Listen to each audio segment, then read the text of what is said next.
नमस्कार विद्यार्थी मित्रांनो, आपण प्रकरण 5 जे आहे त्या प्रकरणाचा आपण आज विचार करणार आहोत. प्रकरण 5 ठेवी. तर आपण प्रकरण 3, 4 आणि 5 हे जे 3 प्रकरणं बघितले आहे, हे तिन्ही प्रकरणं कशाशी संबंधित आहे? तर प्रकरण 2शी. प्रकरण 2शी संबंधित आहे म्हणजे प्रकरण 2 मध्ये आपण जो भाग अभ्यासलेला आहे ते म्हणजे व्यवसाय वित्ताचे स्रोत. याच्याशी हे तिन्ही प्रकरणं जे आहे हे तिन्ही प्रकरण संबंधित असल्याचं आपल्या लक्षात येईल. प्रकरण तिसरं जे आहे तर ह्या तिसऱ्या प्रकरणामध्ये आपण कशाचा विचार केला गेला? भागांची विक्री. त्यानंतर पुढचं जे प्रकरण आहे त्या प्रकरणामध्ये आपण कर्जरोख्यांची विक्री जी आहे ते बघितलं आणि आता आपल्याला ठेवी ज्या आहे या ठेवीच्या माध्यमातून कशा प्रकारे भांडवलाची उभारणी केली जाते याचा विचार आपल्याला करायचा आहे. आता व्यवसाय जो आहे तर व्यवसायासाठी वेगवेगळ्या मार्गाने कंपनी भांडवलाची उभारणी जी आहे ती उभारणी करत असते. याचा सविस्तरपणे अभ्यास आपण प्रकरण 2 मध्ये आपण केलेला आहे आणि त्याला अनुसरून कंपनी मालकीचं भांडवल आणि कर्जाऊ भांडवल या माध्यमातून भांडवलाची उभारणी करत असते. कंपनीने किती प्रमाणात मालकीच्या भांडवलाच्या आधारे भांडवल उभारणी करावी आणि किती प्रमाणात कर्जाऊ भांडवलाच्या आधारे भांडवल उभारणी करावी याबाबत कोणत्याही स्वरूपाच्या मर्यादा ज्या आहेत त्या मर्यादा दिलेल्या नसतात. कंपनीची जशी गरज असेल, कंपनीचं जसं धोरण असेल त्याप्रमाणे कंपनी मालकीच्या भांडवलातून माध्यमातून आणि कर्जाऊ माध्यमातून भांडवलाची उभारणी करत असते. मालकीच्या भांडवलाची उभारणी करण्यासाठी कंपनीने प्रामुख्याने भागांची विक्री जी आहे ती विक्री करत असते. त्यामध्ये समहक्क भाग आणि अग्रहक्क भाग जे आहे या भागांची विक्री जी आहे ती विक्री कंपनी करत असते. समहक्क भाग आणि अग्रहक्क भागांची विक्री करत असते आणि त्याचप्रमाणे तिथे अंतर्गत भांडवल उभारणीचा जो स्रोत आहे तो म्हणजे प्रतिधारण नफा किंवा संचित नफा, नफ्याची पुनर्गुंतवणूक याच्या आधारे कंपनी मालकीच्या भांडवलाची उभारणी करत असते. मग त्याचप्रमाणे कंपनी कर्जाऊ भांडवलाच्या माध्यमातून देखील भांडवलाची उभारणी करत असते. मग त्यामध्ये कंपनी जी आहे ती कंपनी तिथे कर्जरोख्यांची विक्री करत असते, वित्तीय संस्थांकडून कर्ज जे आहे ते कर्ज घेत असतं, बंधपत्रांची विक्री जी आहे ती विक्री करत असते, व्यावसायिक कर्ज जे आहे त्या व्यावसायिक कर्ज, व्यापारी कर्ज, बँकांकडून कर्ज, ठेवी स्वीकारणं या माध्यमातून कंपनी कर्जाऊ भांडवलाची उभारणी करत असते.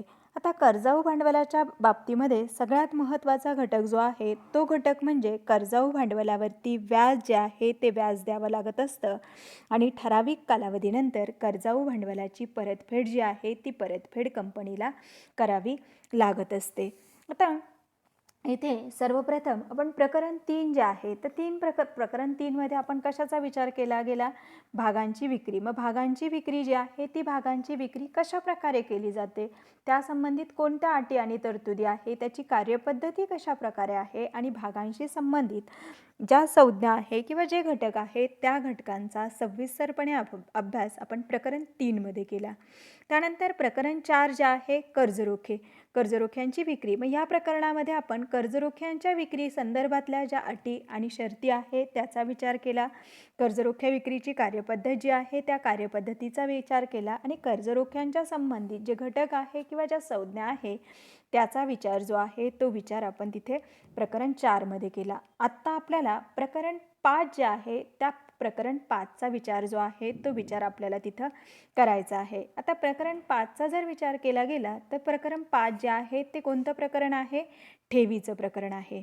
आता ठेवी जे आहे तर या प्रकरणामध्ये आपल्याला ठेवीची स्वीकृती आणि ठेवी स्वीकारण्याच्या अटी आणि शर्ती ज्या आहेत त्या शर्ती आपल्याला बघायचा आहे.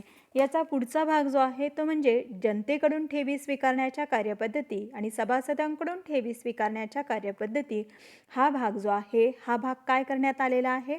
वगळण्यात आलेला आहे. जनतेकडून ठेवी स्वीकारण्याच्या कार्यपद्धती आणि सभासदांकडून ठेवी स्वीकारण्याची कार्यपद्धती हा भाग जो आहे तो भाग तिथे वगळण्यात आलेला आहे. त्यामुळे तो भाग जो आहे तो भाग आपण तिथे बघणार नाही. आपण प्रामुख्याने फक्त काय बघणार आहोत?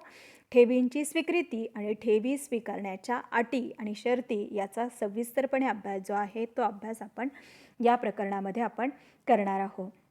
आता सर्वप्रथम जे आहे तर सर्वप्रथम आपल्याला ठेवी म्हणजे काय याचा विचार जो आहे तो विचार आपल्याला करायचा आहे. तर तिथे ठेवीचा अर्थ जो आहे तो अर्थ आणि व्याख्या आणि ठेवी संबंधित काही ज्या बाबी आहे त्या बाबींचा विचार जो आहे तो विचार आपण तिथे प्रकरण 2 मध्ये केलेला आहे. सार्वजनिक ठेवी या अनुषंगाने आपण तो विचार जो आहे तो विचार आपण केलेला आहे. आता तिथे जे आहे तर कंपनी जी आहे तर कंपनी मोठ्या प्रमाणात विचार जर केला गेला तर कंपनीला मोठ्या प्रमाणात भांडवलाची गरज असते. कंपनीचं वैशिष्ट्य आपण बघितलं त्याच्यामध्येच आपण बघितलं की कंपनी मोठ्या प्रमाणात भांडवलाची उभारणी करत असते आणि इतर व्यवसाय संघटना मोठ्या प्रमाणात भांडवलाची उभारणी करू शकत नव्हत्या. त्यांची ती मर्यादा होती आणि त्याच मर्यादामुळे नवीन संघटन प्रकार म्हणून कंपनी हा संघटन प्रकार उदयास आल्याचं आपल्याला दिसतो.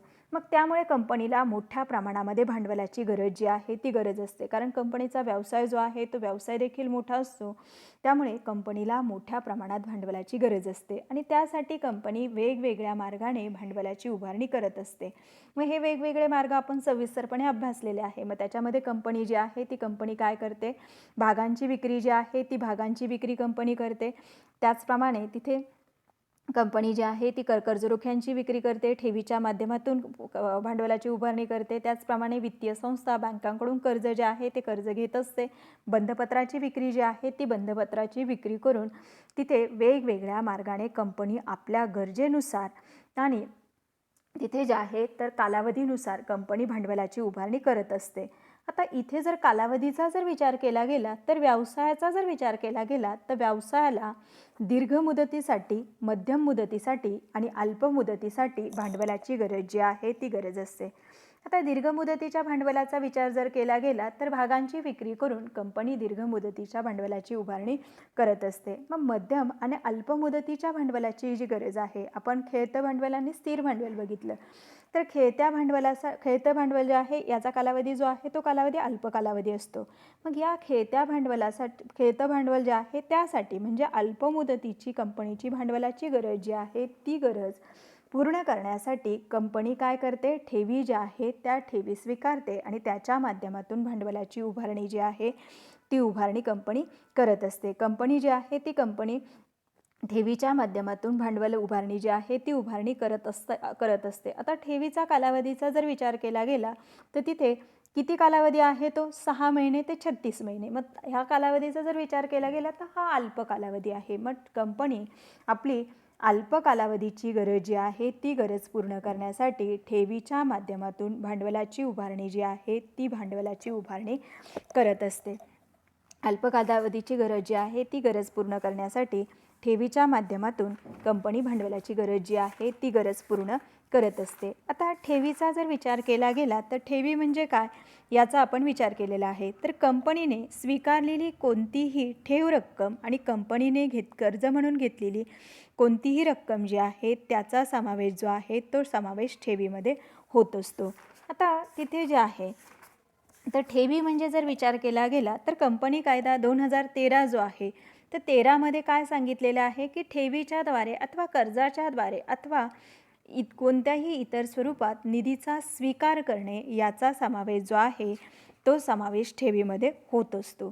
आता इथे आत्तापर्यंत आपण जे बघितलं त्याच्यावरून आपल्याला हे लक्षात येईल की ठेवी स्वीकारणं हा कर्जाऊ भांडवल उभारण्याचा स्रोत आहे. म्हणजे ठेवी जे आहे तर ठेवीच्या माध्यमातून जे भांडवल उभं केलं जातं आहे तर तो भांडवलाचा स्रोत कसा आहे, कर्जाऊ भांडवल. म्हणजे ठेवी ज्या आहे त्या ठेवी ठेवताना आपण कंपनीला कर्जाऊ रक्कम जी आहे ती रक्कम देत असतो. ठेवीदार जे आहे हे कंपनीचे धनको असतात आणि ठेवीवरती ठराविक कालावधीनंतर तिथे ठेवीवरती विशिष्ट दराने व्याज जे आहे ते व्याज द्यावं लागत असतं आणि ठराविक कालावधीनंतर ठेवीची मुद्दल जी आहे ती मुद्दल परत करायची असते. म्हणजे जर विचार केला गेला तर विशिष्ट कालावधीनंतर ठेवीची रक्कम जी आहे ती रक्कम व्याज हे जे आहे हे देणं कंपनीला बंधनकारक असतं. आता ठेवीचा कालावधी जो आहे या कालावधीचा जर विचार केला गेला तर आपण बघितलेला आहे की ठेवी 6 ते 36 महिने ज्या आहे त्या 6 ते 36 महिन्यासाठी ठेवी ज्या आहे त्या ठेवी स्वीकारल्या जात असतात.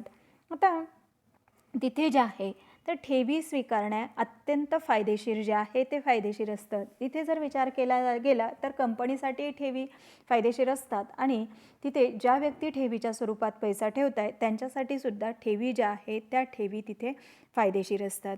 आता ठेवीच्या बाबतीमध्ये कंपनीला आपली मालमत्ता जी आहे ती मालमत्ता तिथे तारण म्हणून द्यावी लागत नाही आणि ठेवीच्या माध्यमातून जी रक्कम ठेवली जाते तर ती जी कारवाई ते जे कामकाज आहे तर त्याच्यामध्ये कायदेशीर तरतुदी किंवा कायदेशीर गुंतागुंत जी आहे ती गुंतागुंत अत्यंत कमी असते आणि ते धनको असल्यामुळे कंपनीच्या कामकाजामध्ये तिथे जे आहे ते कंपनीच्या कामकाजामध्ये तिथे जे आहे ते तिथे सहभागी होऊ शकत नाही आणि ठेवी ज्या आहे त्या ठेवी मागवणं अत्यंत सुलभ असतं आणि ठेवी मागवण्यासाठी कंपनीला अत्यंत कमी खर्च जो आहे तो कमी खर्च द्यावा लागत असतो आणि इथे जे आहे तर ज्यांनी ठेवी ठेवल्या आहे त्यांच्या बाबतीमध्ये जर बघितलं गेलं तर ठेवीचा व्याजदर जो आहे हा ठेवीवरती दिलं जाणारं व्याज जे आहे तर हे बँका किंवा वित्तीय संस्थांकडून दिले जाणाऱ्या व्याजापेक्षा जास्त असतो. त्यामुळे ठेवीदारांना त्याचा फायदा जो आहे तो फायदा तिथं होत असतो आणि ठराविक कालावधीनंतर त्याची परतफेड जी आहे ती परतफेड केली जाते किंवा त्याचं नूतनीकरण जे आहे ते नूतनीकरण तिथं केलं जात असतं. मग अशा प्रकारे परंतु ठेवीचा जर विचार केला गेला तर ठेवी हे भांडवल उभारण्याचं किंवा ठेवी ज्या आहे ह्या ठेवी असुरक्षित समजल्या जातात कारण याच्या बदल्यामध्ये कंपनीने कोणतीही मालमत्ता तारण म्हणून दिलेली नसते. परंतु कर्जरोख्यांच्या बाबतीत कंपनीत मालमत्ता जी आहे ती मालमत्ता तारण म्हणून दिलं गेल्याचं आपल्याला दिसून येतं आहे. आता आपल्याला इथं जे आहे तर अशा प्रकारे ठेवी स्वीकारण्याचे फायदे जे आहे ते ठेवी स्वीकारण्याचे फायदे आपल्याला सांगता येतात. आता आपल्याला प्रामुख्याने विचार जो आहे तो विचार करायचा आहे तो म्हणजे ठेवीची स्वीकृती जी आहे त्या स्वीकृतीचा विचार आपल्याला तिथं करायचा आहे. तर तिथे जर विचार केला गेला तर सर्व कंपन्या ज्या आहे या कंपन्या ठेवी ज्या आहे या ठेवी स्वीकारू शकतात. फक्त त्याच्यामध्ये काही अपवाद आहे. तर मग त्या अपवाद म्हणजे कोणते तर बँकिंग कंपन्या ज्या आहे त्या बँकिंग कंपन्या ज्या कंपन्यांचा बँकिंग व्यवसाय नाही त्या कंपन्या आणि गृहकर्ज पुरवठा कंपनी जी आहे ती कर्ज पुरवठा कंपनी म्हणजे गृहकर्ज वित्तीय संस्था जी आहे ती वित्तीय संस्था आणि सरकारद्वारे निश्चित केलेली इतर कोणतीही कंपनी जी आहे ती कंपनी सरकारद्वारे निश्चित केलेली इतर कंपनी. मग विचार जर केला गेला तर ह्या ज्या आहे तर यांना जे आहे तर यांना कंपनी कायदा जो आहे म्हणजे आता तिथे जर विचार केला गेला तर ह्या खालील ठेवी स्वीकारणाऱ्या इतर कंपन्या ज्या आहे खालील इथे जे आहे याच्यामध्ये जे आहे तर बँकिंग कंपन्या त्यानंतर ज्या कंपन्यांचा बँकिंग व्यवसाय नाही गृहकर्ज पुरवठा कंपनी जी आहे आणि सरकारद्वारे निश्चित केलेली कोणतीही कंपनी जी आहे तर ह्या ज्या आहे तर ह्या ठेवी ज्या आहे त्या ठेवी स्वीकारू शकत नाही.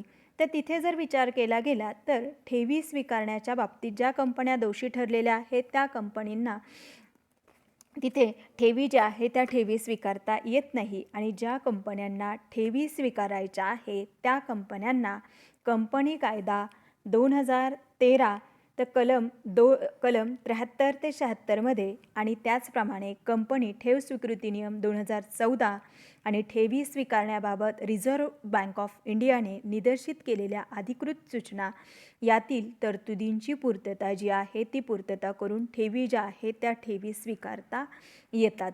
आता इथे जे आहे तर बघा तर सरकारद्वारे इथे जे आहे तर कंपनी कायद्याचं पालन करावं लागतं आहे.